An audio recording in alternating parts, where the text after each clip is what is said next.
Bem-vindos, amigos, ao quarto episódio do primeiro trimestre de 2026 do programa Descomplicando a Lição. Esse episódio é um episódio que vai novamente conversar conosco sobre o papel de Jesus, né? Como ele, sendo o antítipo que o Velho Testamento estava mostrando que viria, agora Paulo, através das cartas, né, aos Filipenses e aos Colossenses, vai mostrar a obra de Cristo, conforme nós já temos conversado aqui nas outras edições desse programa. É importante que nós vejamos o que Paulo analisa nessas duas cartas, visando atingir esses crentes que estão nessas igrejas, de modo a colocá-los no ambiente do reino de Deus. Então, toda instrução que vem de Paulo, ela é diretamente proporcional a nós, que estamos agora na igreja.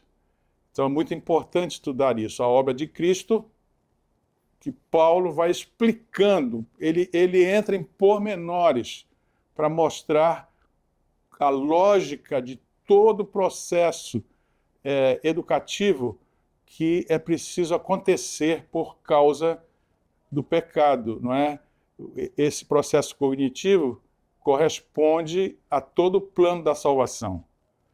Então, vamos olhar a lição dessa semana, que é a unidade por meio da humildade. Nós estamos como que complementando uma parte do entendimento de um assunto muito crítico no reino de Deus, que é a questão da unidade. E foi esta unidade que o pecado quebrou. Então, a lição anterior fala da unidade, e a lição dessa semana vai continuar falando da unidade. Só que num ângulo agora diferente. Os irmãos vão ver que na lição dessa semana, o modelo, ou seja, a lógica da decisão, não é, de salvar o homem é trazê-lo de volta à unidade. E essa unidade está enraizada em Cristo. Antes de nós entrarmos no assunto mesmo, eu queria fazer aqui 3 pedidos. O primeiro é o seguinte: não esqueçam de dar o like sempre que estiverem assistindo. Cada vez que você apertar o botãozinho do like, você está dizendo para a plataforma que esse programa não só interessa a você, mas que ele é relevante. Então não esqueça de dar o like. E se a plataforma entende que o programa é relevante, ela vai colocar isso na primeira página. A segunda coisa é: distribuam esses vídeos com os seus amigos, para que a igreja possa ter acesso a esse material. É importante que a igreja tenha acesso a esse material. Eu sei que existem muitos programas explicando a lição, mas o Descomplicando a Lição é um programa que tem a finalidade de lhe dar informações para você formar o seu próprio raciocínio, formar a sua própria ciência, no sentido de conhecimento sobre o reino de Deus. Então, tudo que nós estamos colocando aqui diante de vocês são, vou usar aqui a palavra provocações, para que vocês entrem mais fundo na pesquisa. Então, na lição passada eu recomendei a leitura dos comentários bíblicos. Eu volto aqui à carga com essa mesma recomendação. Olhem o comentário bíblico. Nós estamos tentando provocá-los a buscar mais informação, tá certo? E a terceira coisa, não deixem de enviar os seus comentários, porque se você dá o like e comenta sobre o programa, isso se torna ainda mais evidente para a plataforma de que é um programa desejável. Então, nos ajude nesse pormenor. E se quiser receber esse material que vai ser projetado aqui, o esquema do Descomplicando, coloque, aponte a lente do seu celular para aquele QR Code que aparece eventualmente aí durante a filmagem. Esse QR Code vai abrir um link, você clica naquele link, segue as instruções e vai se inscrever no grupo que recebe, na hora em que esse programa vai para o ar, a cópia do vídeo.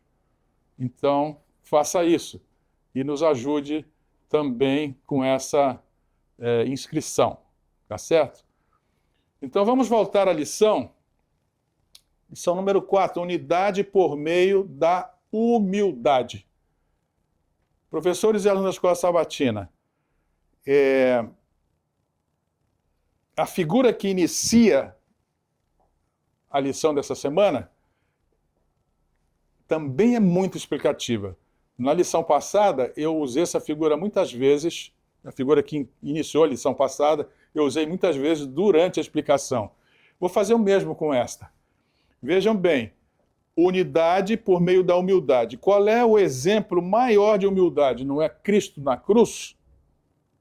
Então, é Cristo que vai enraizar na comunidade essa noção de que é preciso estar unidos e que é preciso humildade. Então, vejam bem, pessoas que já estão na comunidade e que também recebem da raiz que é Cristo, enraizamento para agirem conforme a demanda que está sendo solicitada, que é a demanda da unidade. Essa comunidade que está sendo nutrida por Cristo, ela atrai partes da humanidade que ainda não conhecem esse sistema. Serão atraídos por isso. Então, nós vamos ver agora, na explanação da lição, como essa figura está discutida nos assuntos que nós vamos abordar. O verso para memorizar, Filipenses 2:2, é o verso básico, é o verso de fundamento para o raciocínio da lição. Completem a minha alegria. Paulo está dizendo aos filipenses, tendo o mesmo modo de pensar, tendo o mesmo amor e sendo unidos de alma e mente. Nós vamos discutir essa assertiva de Paulo no texto da lição, mas ele está apelando para a igreja para que completem a alegria dele, ou seja, cheguem à formação mais alta de um cristão, que é a compreensão da necessidade da unidade e da humildade. Então, vamos abrir a lição e vamos ver a premissa que vai dar o ponto de partida para essa discussão dessa semana. Nada pode aperfeiçoar a unidade na igreja a não ser um espírito de tolerância cristã, que é a humildade. Satanás pode semear discórdia. Unicamente Cristo pode harmonizar os elementos discordantes. Quando, como obreiros individuais da igreja, amardes supremamente a Deus e ao próximo como a vós mesmos, não haverá penosos esforços para estar em união, pois haverá unidade em Cristo. Os ouvidos estarão fechados às denúncias.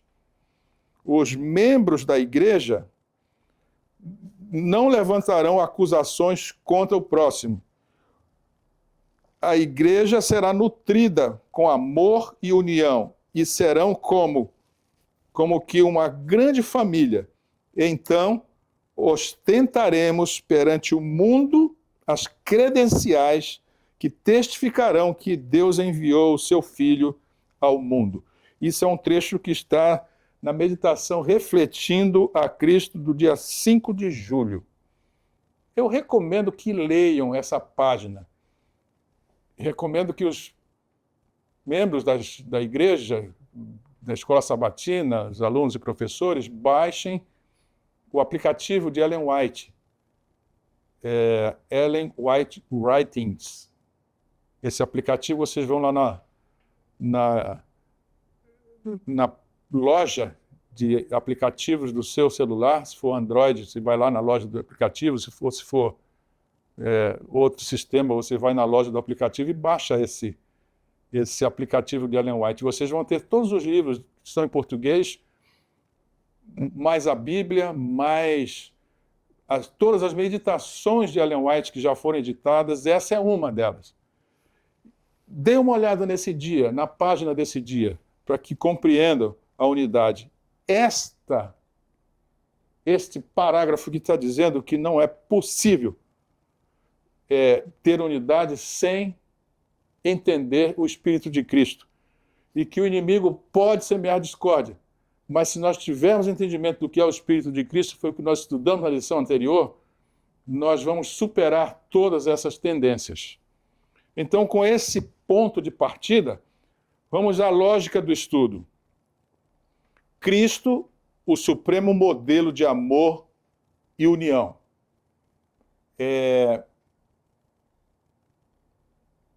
Quero trazer aqui algo que vai estar aí nas lâminas que nós vamos apresentar. Cristo, na verdade, representou a divindade encarnada. Então, tudo que ele fez é um modelo de como a divindade age. Nós vamos ver isso aí nas lâminas que vamos abrir.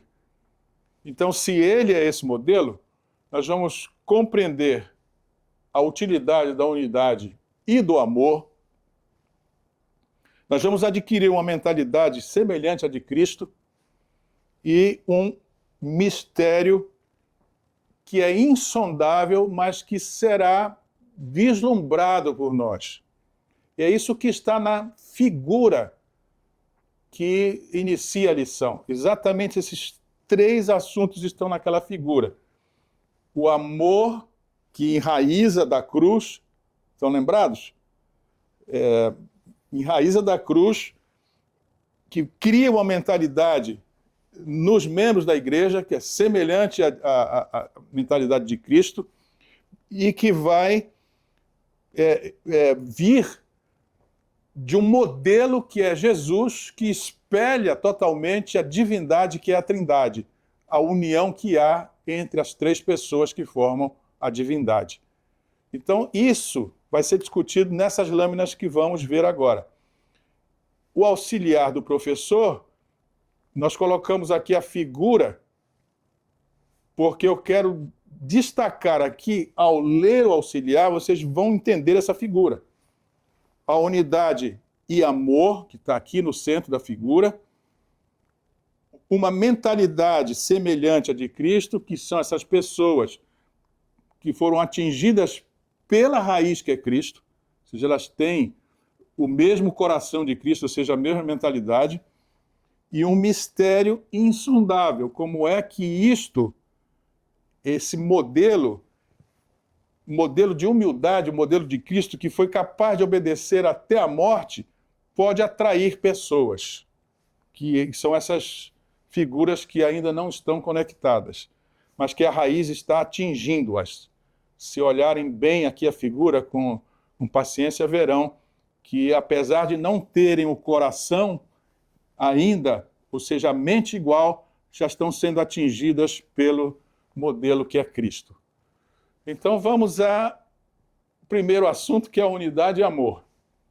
A Bíblia apresenta o universo não apenas como um conjunto de corpos físicos, mas como um sistema moral regido por princípios. Vou abrir aqui diante dos caros professores um assunto que às vezes fica velado, porque nós lemos a Bíblia e não prestamos atenção direito nas entrelinhas. Então vejam bem, que princípios são esses, que são princípios do sistema moral? Esses princípios antecedem a matéria, antecedem o Éden e antecedem a própria criação da terra. Se vocês lerem esse capítulo 8 de Provérbios, dos versos 22 a 31, vocês vão ver Salomão falando que a lei existia antes do universo vir à existência. Ele mostra isso nesse pedaço aí, no capítulo 8 de Provérbios. A lei existindo anterior à criação, a lei existindo anterior à própria terra, antes do Éden, inclusive. Então, é o sistema moral que rege todo o sistema físico. Isso também nós já discutimos aqui muitas vezes. Ora, se é isso, do ponto de vista bíblico e do ponto de vista lógico, existem apenas dois sistemas possíveis, que é o que nós temos aqui diante de nós. O sistema A, que é o sistema do amor, que são leis morais que mantêm a integridade do universo, e o sistema B, que é o sistema de competição, que exige que haja ego-exaltação. E por que só podem existir dois sistemas? São só dois sistemas possíveis. E por que é assim? Porque toda a relação entre seres inteligentes só pode ser originada em torno de duas coisas. Ou é doação, ou é apropriação. Se é doação, a doação está ligada diretamente ao sistema do amor. O amor sempre doa. Se é apropriação, isso está ligado diretamente ao sistema da competição.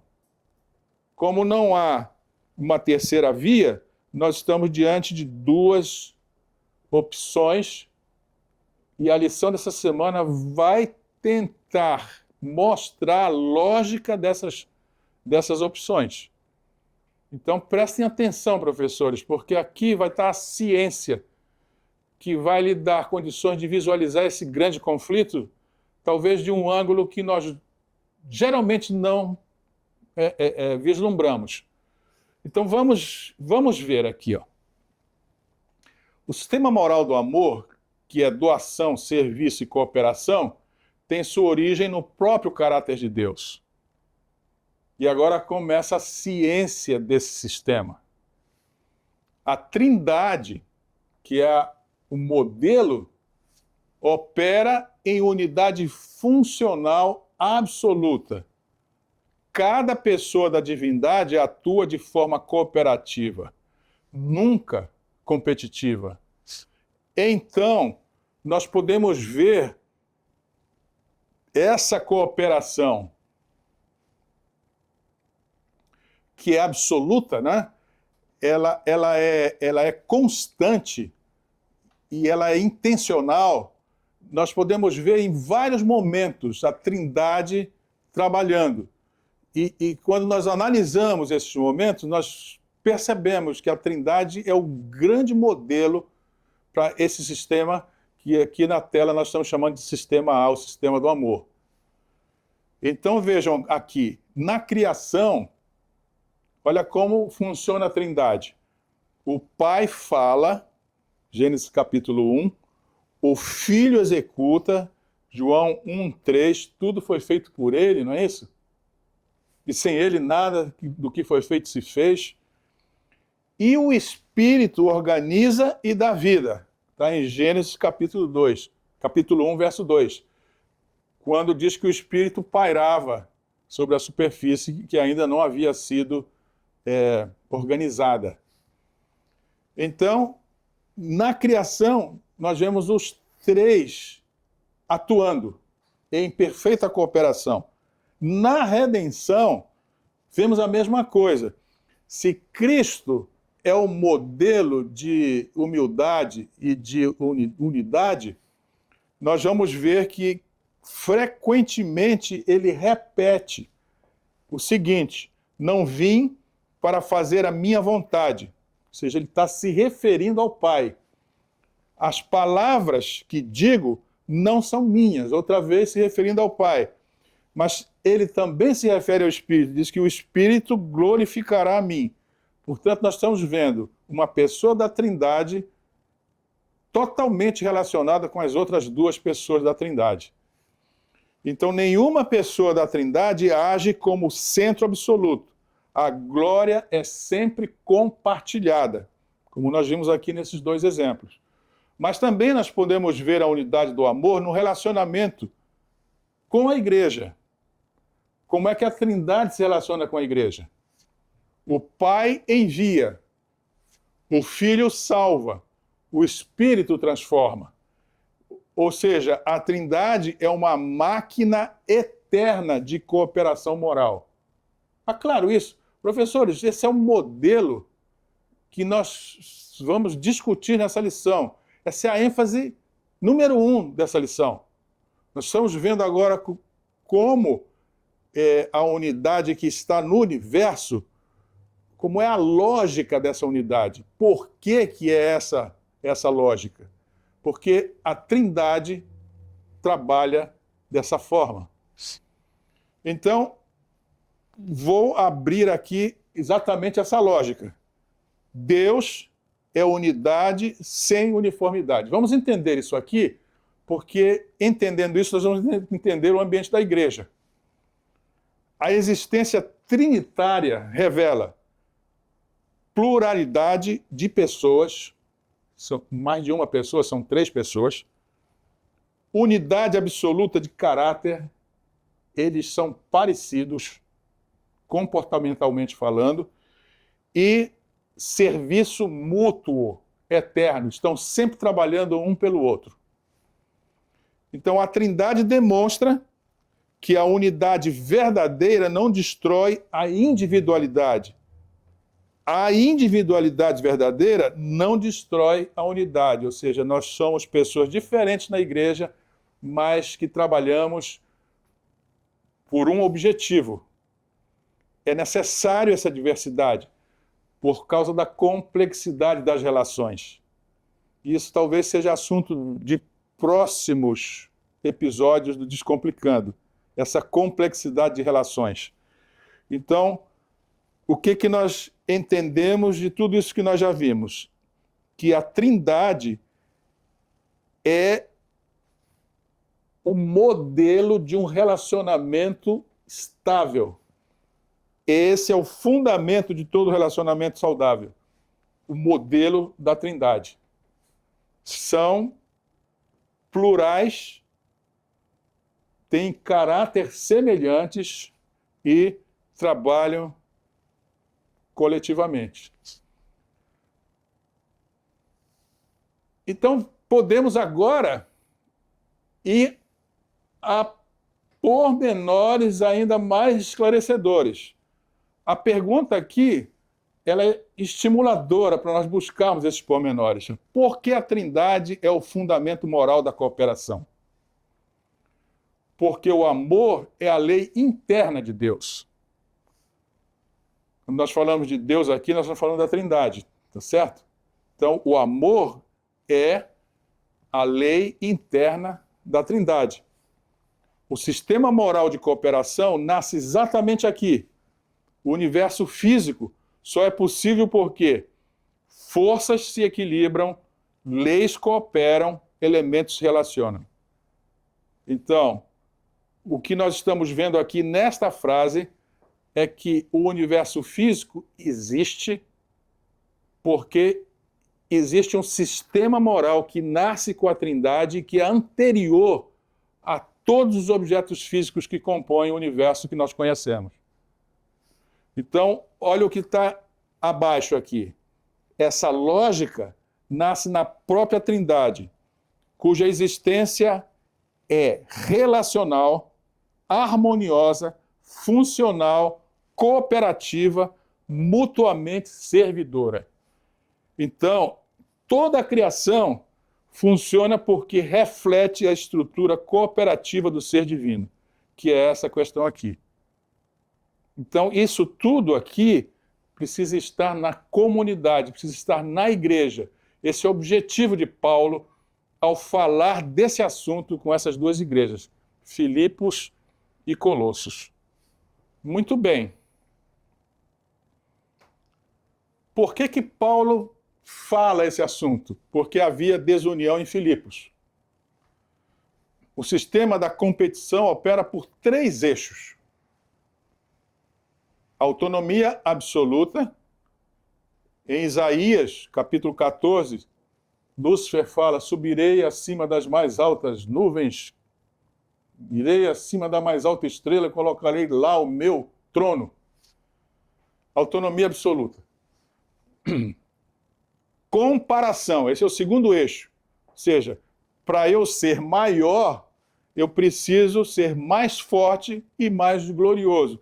Portanto, eu preciso mirar outras pessoas, para eu ter uma noção se eu estou maior ou menor que elas. E o terceiro eixo da desunião ou do sistema da competição é tirar para si o que é do outro, que é a apropriação. Lembra que só tem 2 sistemas, da doação e da apropriação. Então, o pecado, meus caros, é justamente essa troca de sistemas, sair do sistema A, que é o sistema do amor, e entrar no sistema B, que é o sistema da competição. Romanos 1:25 explica isso. Pois mudaram a verdade de Deus em mentira. Honraram e serviram mais a criatura do que o Criador, que é bendito eternamente. Amém. O que Paulo está aqui mostrando é que a mudança da verdade em mentira é a troca do sistema de Deus, que é o sistema de cooperação, que é a verdade, pela mentira, que é o sistema de competição. E por que o sistema de competição a Bíblia define como sendo mentira? Porque gera sempre destruição. O que esse trecho aqui embaixo está dizendo é que o forte destrói o fraco. E quando não destrói, o fraco sobrevive às custas do forte. Não é assim que nós vemos nesse sistema de competição? Grupos que são grupos marginais na sociedade impõem medo nas pessoas e as pessoas passam a viver, entre aspas, protegidos por esse sistema da competição, por esses grupos marginais, sobrevivem porque o forte faz com que o fraco dependa dele. E, por fim, por causa dessa condição, a vida se torna uma guerra. É uma guerra. Não há comunhão alguma. É uma mentira isso. Porque sempre levará à destruição. Então, enquanto o sistema da cooperação propõe vida, o sistema da competição leva à morte. Por isso é a mentira. Então, Paulo, ao escrever aos Filipenses, propõe o antídoto a esse sistema do egoísmo. Nos versículos que antecedem Filipenses 2:2, que é o verso para memorizar, né? Ele diz: olha, completem a minha alegria, pensem semelhantemente iguais, trabalhem mentalmente de forma igual, completem a minha alegria. Mas antes de ele pedir isso, ele prepara o terreno para esse pedido. Em Filipenses 1:27, ele diz: permaneceis firmes num só espírito, com uma só alma, ou seja, num só tipo de raciocínio que vai gerar um só tipo de querer. Tá claro? Quando ele chega no capítulo 2, dos versos de 1 a 4, depois de ter feito esse preâmbulo, esse preparo, ele então apela à comunidade, à unidade e à renúncia do ego. E o que é que Paulo está combatendo aqui? A tendência de cada membro viver para si. ele está combatendo a lógica da queda. No verso 3 do capítulo 2, ele diz: nada façais por partidarismo ou vanglória. Então, unidade, portanto, não é desejo sentimental, mas uma resposta espiritual ao egoísmo. E aqui está a chave, a expressão-chave usada por Paulo: sejais unidos de alma. E, novamente, aqui já está ficando muito cansativo eu repetindo aqui as 3 dimensões do homem, não é? Todo mundo já entende isso. Mas, como ele está falando aqui de alma, vou voltar à alma. A alma é a nossa vontade, ok? É o nosso querer. A alma é o nosso modo de responder às coisas. É como eu me apresento para o mundo, isso é a alma. Então, ele está pedindo aqui que nós vivamos com almas semelhantes, harmonizados no nosso querer, almas que possam estar juntas, ou seja, que as nossas interioridades sejam convergentes. É isso que ele está pedindo.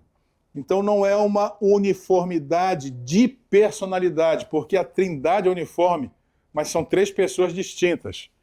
Ele está pedindo união no querer,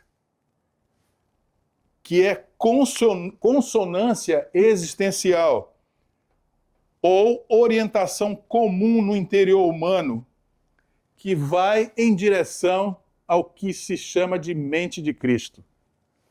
Então, em termos práticos, meus caros, o que Paulo está solicitando? Que nós devemos ter motivações alinhadas pelo Espírito, ou seja, o mesmo raciocínio que há em Cristo é o que deve haver em nós, que nós tenhamos propósitos convergentes e que estão relacionados com o reino de Deus, que nós devemos ter afetos purificados da competição, não vamos competir entre nós, e que nós tenhamos como o centro da vida orientado para o mesmo fim. E qual é o fim? Unidade e humildade. Então, é uma unidade espiritual que é originada do novo nascimento e é sustentada pela ação do Espírito Santo. Ou seja, como nós vimos ali na introdução do assunto que estamos discutindo, o Espírito é o que torna possível a regeneração, a modificação daquilo que o pecado conquistou com o sistema da competição. É o Espírito que faz essa regeneração. Portanto, Paulo está dizendo, nós vamos alcançar esses objetivos aqui, os 4 objetivos aqui, se o Espírito nos conduzir. Então, voltando à primeira lição desse trimestre, que é a ligação entre o céu e a terra, estão lembrados da primeira lição? Na queda, a alma humana se desalinhou da alma divina. Ou seja, nós nos desligamos do céu. Na conversão, ou seja, no seio da igreja, o Espírito gera um novo eixo de orientação. Então, o que vai acontecer por causa da reorientação que o Espírito concede, na comunidade, as almas regeneradas entram em consonância, criando uma harmonia celestial na terra. Portanto, o céu, que tem harmonia, se liga à terra. Está claro? Então, Paulo vê a comunidade como um microcosmos do reino. Ou seja, a unidade da igreja é o ícone terreno da Trindade, que é eternamente um. Muito lindo isso, não é, professores? Pena que nós não vivemos isso, mas nós temos... O que essas lições estão pretendendo é que nós visualizemos essas questões como sendo de extrema relevância e passemos a atuar de acordo com essas instruções. Então, nós precisamos alcançar essa unidade na igreja, porque a unidade é o ícone terreno da Trindade, ou seja, nós representamos a unidade que há no seio da Trindade. Então, podemos ver aqui um resumo de tudo isso que nós já discutimos até aqui. Unidade de mente, um mesmo padrão moral, que é a mente de Cristo. Unidade de amor, a mesma direção afetiva, que é o bem do outro. Tá claro? Unidade de alma, que é a convergência interior gerada pelo Espírito, não pela instituição. E a unidade de propósito, que é viver como corpo, ou seja, como um exército para cumprir a missão, que é a missão do reino.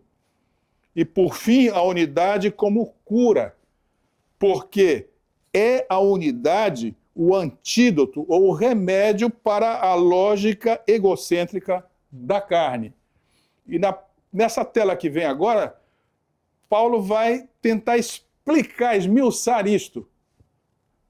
Unidade de mente, como o mesmo padrão moral que é a mente de Cristo. Esta unidade de mente é uma das chaves mais profundas da teologia paulina. Paulo usa, aliás, ele não usa a mente no sentido moderno de pensamento racional. Então, unidade na mente, ou seja, unidade que alcança o padrão moral de Cristo, é muito além, a abrangência disto é muito maior do que simplesmente um pensamento racional. O termo que Paulo usa no grego é phronein. E esse termo aqui inclui orientações morais, inclinações profundas, critérios de julgamento, disposições internas, afetos e vontade, a lógica espiritual que governa o ser. É muito diferente de só pensamento racional. Porque quando Paulo fala de modo de pensar, ele está falando de uma arquitetura moral interna que define para onde o coração se inclina e como a vida se organiza. É muito mais do que só pensamento racional. Então, na queda, essa arquitetura, que era a arquitetura moral original, ela se desestruturou. E ele fala isso em Romanos capítulo 8. Mas na conversão, ela é reconfigurada pelo Espírito Santo. Ele fala isso em Romanos 12.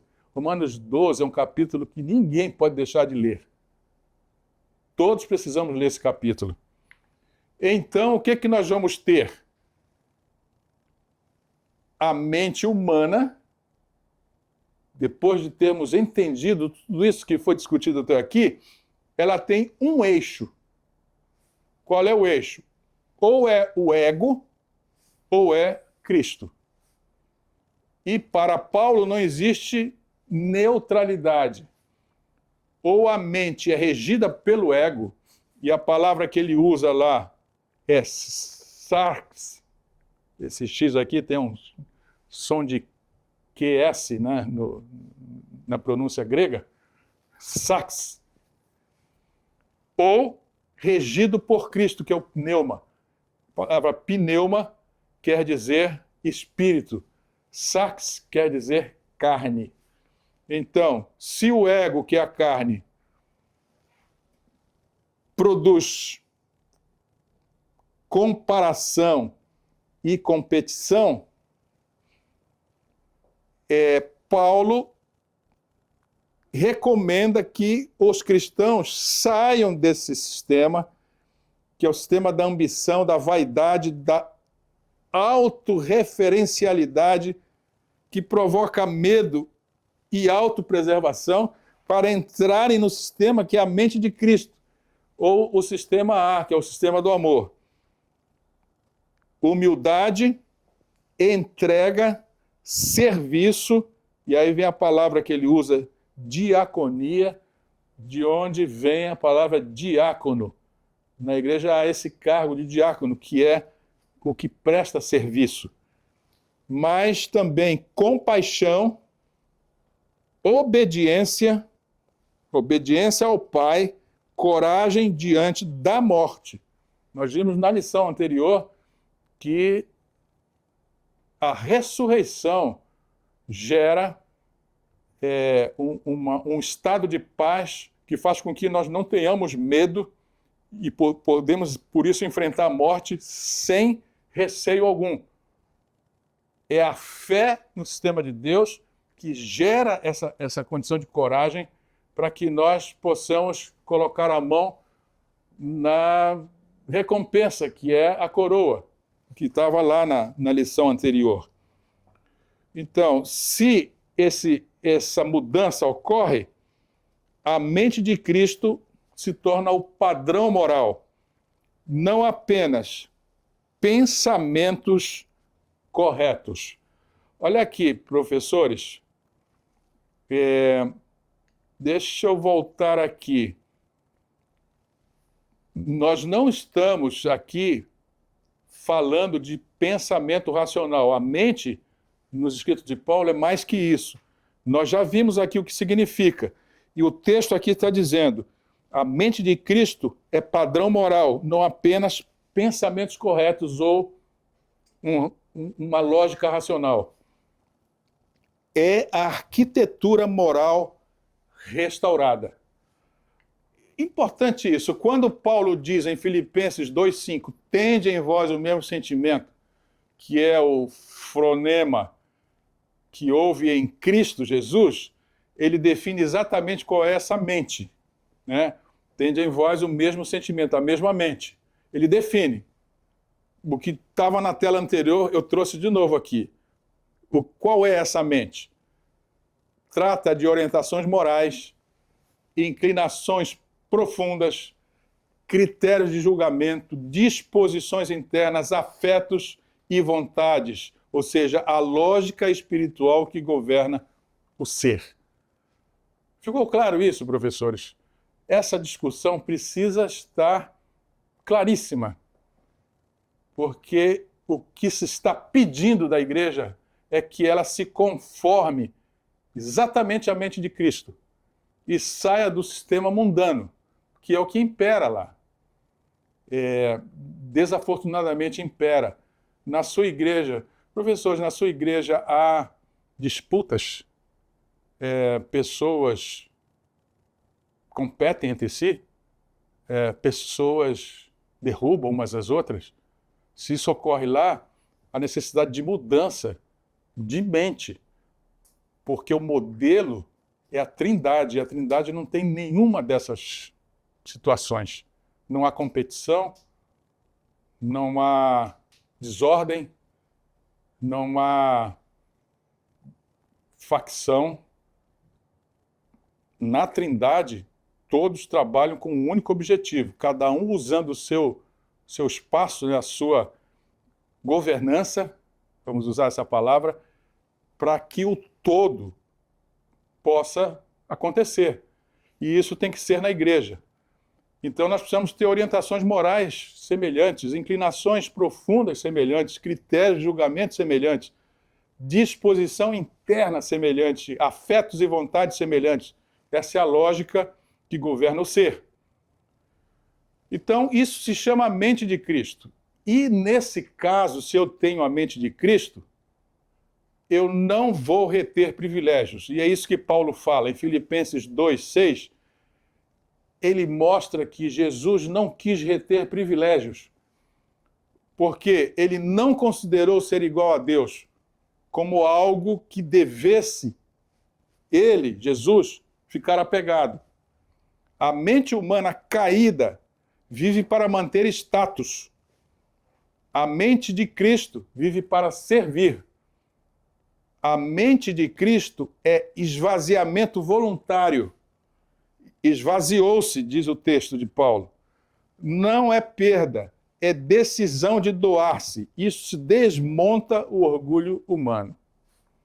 Então, a mente de Cristo é assumir forma de servo, conforme Paulo, no capítulo 2, o verso 7. A forma humana que ele assumiu é a forma de serviço. O mundo quer autoridade, Cristo escolhe vulnerabilidade. Olha que contraste impressionante. Então, se eu tenho a mente de Cristo, semelhantemente a ele, eu vou obedecer até a morte, porque Cristo obedeceu até a morte, não é? Então, a obediência aqui não é legalismo, é fidelidade amorosa como filho em relação ao Pai. Então, nós temos que unidade de mente é igual ao compartilhamento da mesma lógica moral. Paulo não pede que todos tenham as mesmas opiniões políticas, o mesmo temperamento, a mesma formação cultural. Na igreja não tem nada disso, não é verdade? Mas o que ele pede?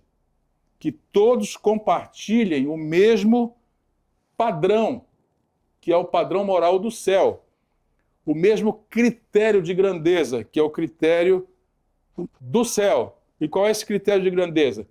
Quem serve é o maior. Nós não temos essa noção, não é? Para nós, o maior é aquele que é servido. Não é assim mesmo na hierarquia da igreja. Mas o padrão bíblico é outro. Se eu quero ser o maior, a minha condição é, porque eu tenho mais coisas, é por essa condição que eu vou servir mais ainda. Esse é o raciocínio. O mesmo critério de decisão, ou seja, a promoção do bem do outro, e isto vem antes do meu interesse, e também o mesmo critério de vitória. Vencer é obedecer, e não conquistar posições.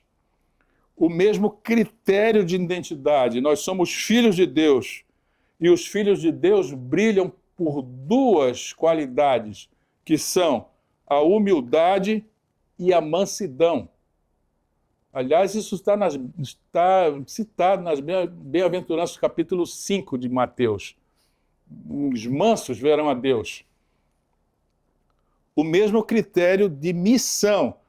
Cada vida é entregue à glória de Cristo, não ao prestígio pessoal. Ou seja, aqui está em letras maiúsculas que esse conjunto de coisas que nós lemos aqui, essa gramática espiritual que está aqui nessa tela, isso constitui o que a Bíblia chama de a mente de Cristo. Professores, faça um print dessa tela. Se o senhor tivesse material, entregue isso para os seus alunos, para que eles possam ler pessoalmente o que Deus pede da sua igreja. Então, meus caros, se nós já entendemos que nós temos que adquirir uma mentalidade semelhante à de Cristo, então a unidade de mente é o retorno à harmonia original. Professores, aqui nós estamos abrindo, mediante a carta de Paulo, a ciência do céu. Para Paulo, viver a mente de Cristo não é apenas ética pessoal, é uma ética cósmica. Por quê? Porque antes da queda, todas as criaturas inteligentes viviam na lógica do amor, ou seja, viviam a harmonia e isto era natural, ninguém competia. Depois da queda, cada ser humano funciona como centro autônomo. E por conta disso nasce o conflito. E o medo domina. E o que vai acontecer na igreja? Cristo reconstrói a harmonia perdida, reorienta a mente humana e faz com que nela, na mente humana, exista o padrão original. Qual é o padrão original? Antes da queda, ninguém competia.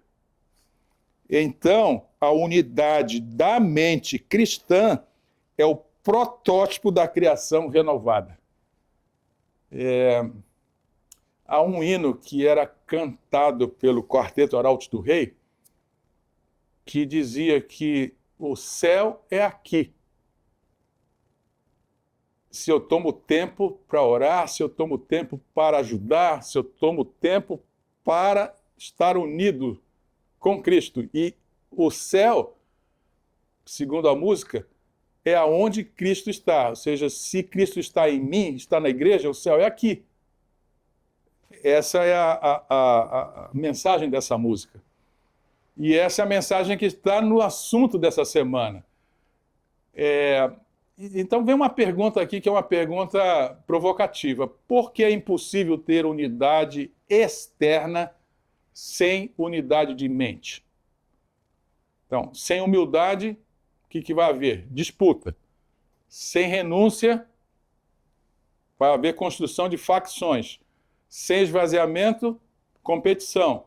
Sem amor, orgulho. Sem Cristo, há apenas institucionalidade. Eu já falei aqui em lições anteriores o que é a institucionalidade. A instituição, ela é criada para provocar um comportamento. Então, se eu estou, até usei numa das lições do trimestre passado, inclusive, eu usei a seguinte explicação. Eu estou numa instituição enquanto profissional. Eu sou do Instituto Nacional de Pesquisa da Amazônia. Lá tem uma ética que eu tenho que usá-la, porque é uma instituição. Fora de lá, eu não uso essa ética. Então, é uma ética que é unicamente institucionalizada. Ela não é parte do meu comportamento normal, fora de lá. Então, o que nós precisamos é ter uma ética que muda o padrão moral, mental. Então, a unidade verdadeira nasce de dentro para fora, não é de fora para dentro, não é a instituição que me diz o que eu tenho que fazer. É impossível fabricá-la com estrutura, só o Espírito cria. Por isso Paulo insiste, é Deus quem opera em vós tanto o querer como o realizar. E eu coloquei aqui, isso não é psicologia, trata-se de regeneração. Não é um trabalho na mente feita de fora para dentro. É uma regeneração que ocorre de dentro para fora. Então, nós estamos diante de um mistério que, conforme o autor da lição, ele chega a ser insondável. Qual é esse mistério? É a Trindade nos ensinando como viver. E é Jesus, como o emissário dessa Trindade, mostrando como é que nós temos que viver. E como ele se humilhou para isso. Algo que vocês vão ver que é impressionantemente chocante. Jesus não apenas assumiu o corpo humano, ele assumiu condição humana. Assumiu a forma de servo, tornando-se semelhante aos homens.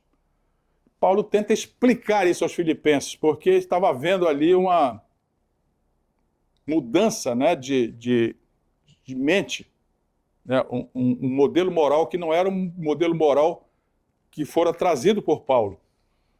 Então, a palavra-chave que ele usa aqui está no grego aqui, morphen doulo, que quer dizer forma de escravo.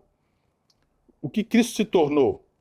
Cristo não entrou na humanidade como um rei, um aristocrata, um filósofo, um herói mítico ou um semideus grego.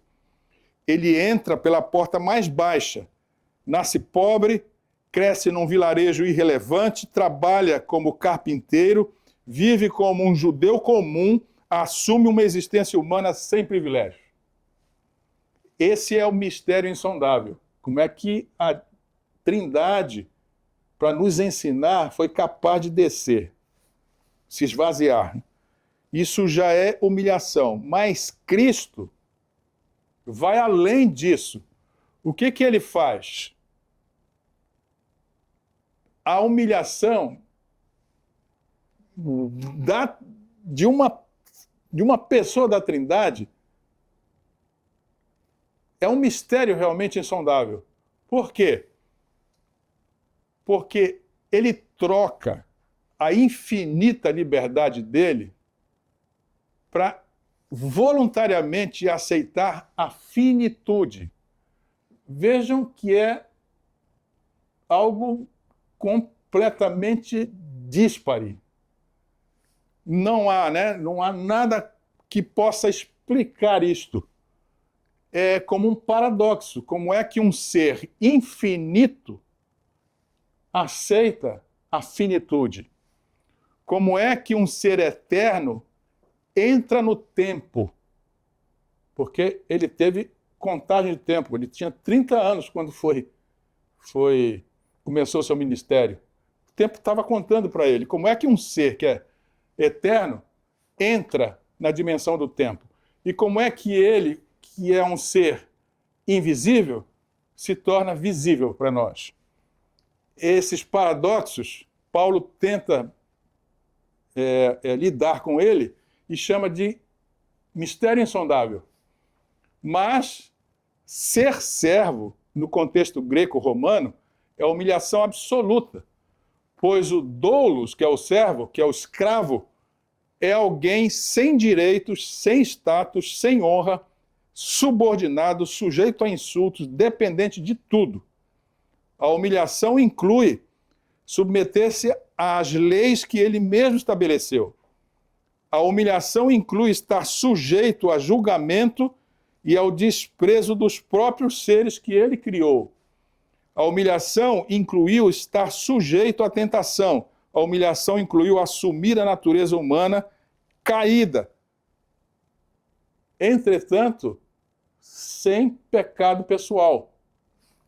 E a humilhação inclui morrer a morte mais vergonhosa, que é a morte da cruz. E aqui está o paradoxo. Por que isso é importante? Porque isso refuta a tese de Lúcifer, de que Deus nunca se entregaria.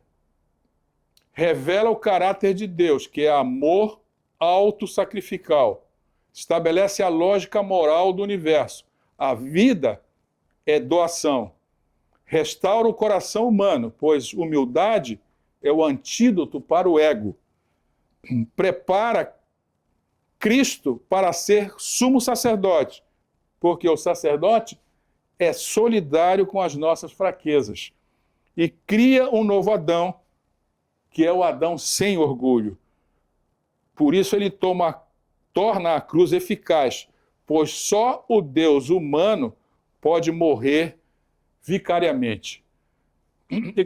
Então nós temos aqui que, de fato, nós estamos lidando com um mistério, porque isso envolve duas naturezas infinitamente distintas, mas que são unidas numa só pessoa. Professores e alunos da Escola Sabatina, aqui está a ciência mais alta que alguém pode tentar abstrair. Como duas naturezas que são distintas, e não são distintas naturalmente, elas são infinitamente distintas, podem se unir numa pessoa. E aqui estão os paradoxos todos. Como o infinito cabe no finito? Como a eternidade cabe no tempo? Como o Criador se torna criatura? A união das naturezas divina e humana em Cristo é única na história do universo. Nenhuma criatura tem categorias cognitivas para compreender esse mistério. Por quê? Porque como é que vai compreender onipotência vivendo limitações, se tem onipotência?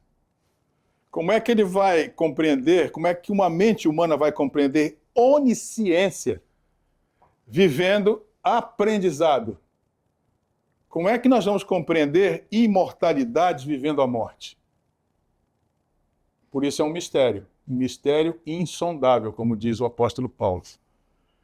É um mistério porque isso não foi revelado.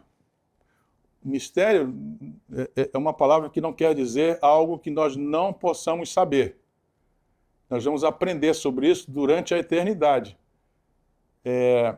Vamos ter tempo para entender um pouco, mas dificilmente nós vamos entender.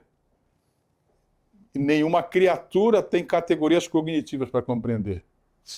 Então, é um mistério porque não há analogia criada para explicar. Nós não temos nada comparável. Nada, nada, nada.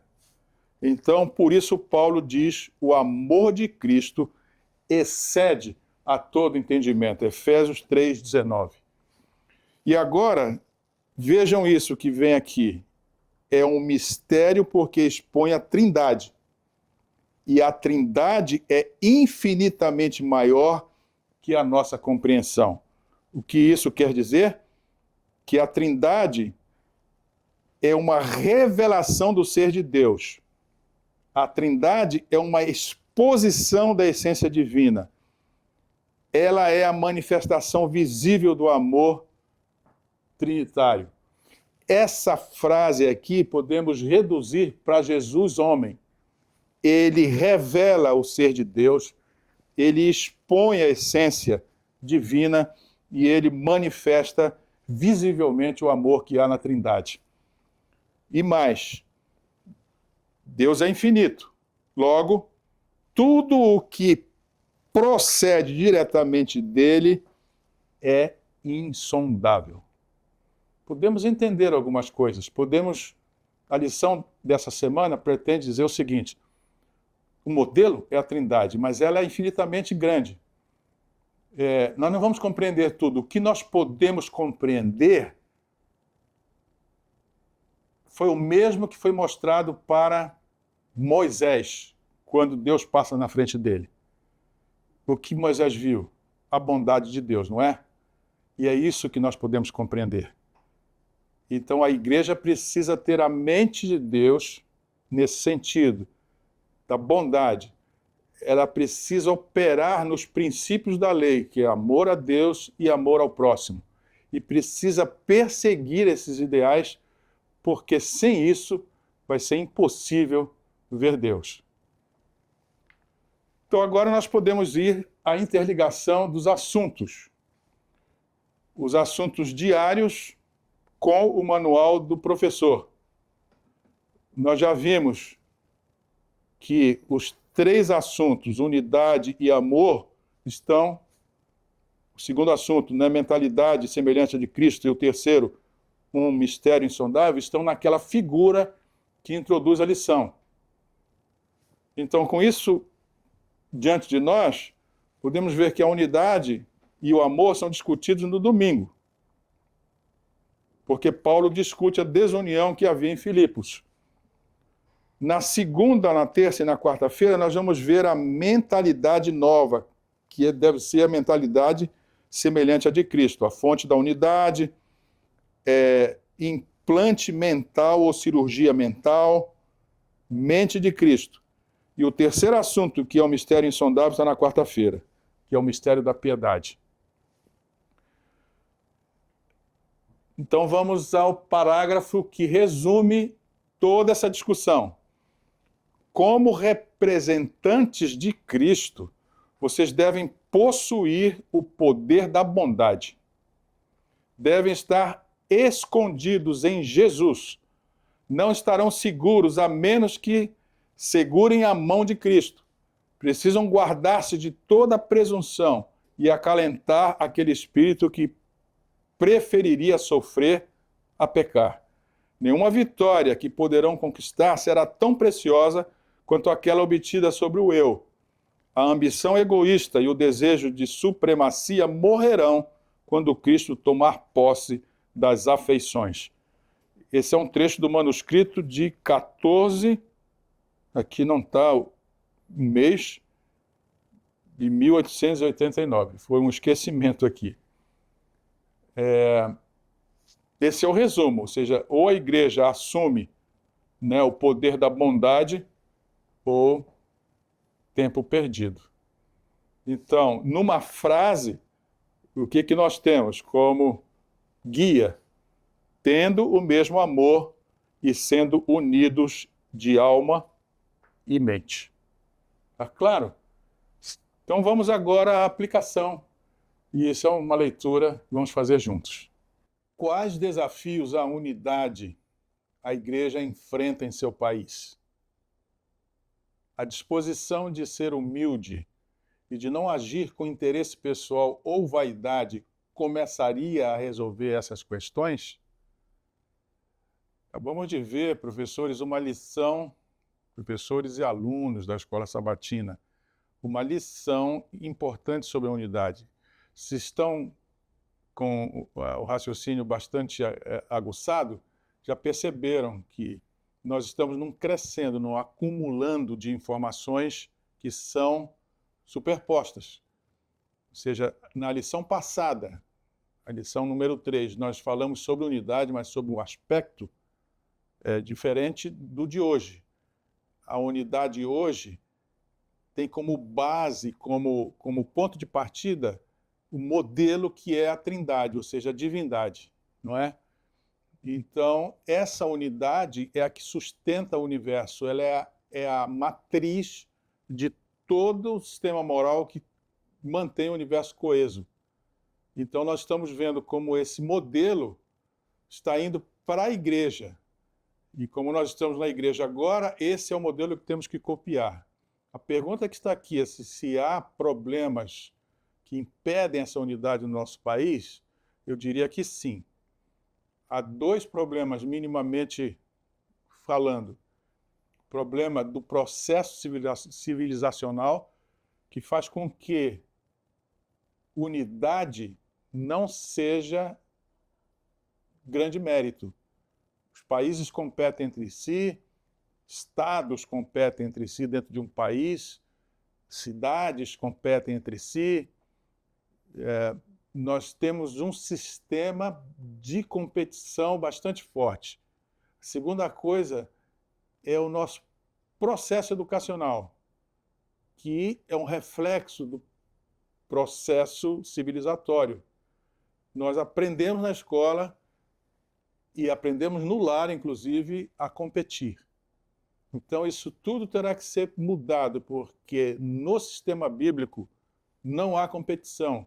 O que há é cooperação. Então, nós temos empecilhos do sistema em que os países funcionam. Então, nesse caso, o que a igreja pode fazer? Modificar a mente das pessoas que estão dentro da igreja e transformando-as em cooperadoras com Deus e com o seu semelhante. Vamos fazer uma oração pedindo a Deus que possamos alcançar esse ideal, que é o ideal da cooperação. Vamos orar. Bondoso Deus, vimos uma lição que nos deu muitos vislumbres e muitos ensinamentos básicos que vão sustentar a ideia de que a igreja é um reflexo da divindade, ou seja, da Trindade, da coesão que há entre as pessoas da Trindade. Se esta é a raiz que mantém o universo coeso, esta deve ser a raiz que mantém a igreja coesa também. Então nós pedimos que o céu nos ajude, como partes da igreja de Deus na terra, a estarmos nesse sistema e a agirmos em conformidade com ele, para que possamos completar a missão para a qual fomos designados. Esse é o nosso pedido, bom Deus, em nome de Jesus. Amém. Caros professores, quarta lição terminada. Volto a salientar, nós estamos crescendo, num acumulativo de informações que vão se complementando. Na lição anterior, nós vimos toda a questão da unidade, do ponto de vista de união com Cristo, união com os semelhantes. Agora nós estamos vendo que essa solicitação que é feita à igreja, de que ela se torne unida, tem como base a Trindade, que é o assunto dessa semana que nós estamos agora mesmo discutindo. Então a lição dessa semana mostra qual é o modelo. E isso precisa ir para a sua unidade, professor. Eles precisam trabalhar nesse propósito para que a igreja se torne forte. A lição que vem, da próxima semana, a quinta, ela vai ainda falar sobre esse assunto, mas sob uma outra perspectiva, que é a igreja sendo luz ao mundo. Assim como Israel deveria ter sido, agora é a igreja que tem que ser luz ao mundo. Então não falte, não deixe de assistir o próximo episódio, na próxima semana. E eu lhe faço um convite forte para que venha, faça também um trabalhinho, professor, distribua com os seus alunos esse material, o material Descomplicando a Lição. Então, vamos nos ver na próxima semana, tenho certeza disso, porque a sua missão continua a mesma, desdobrar verdades para que a sua classe possa entrar no reino de Deus. Nos vemos lá.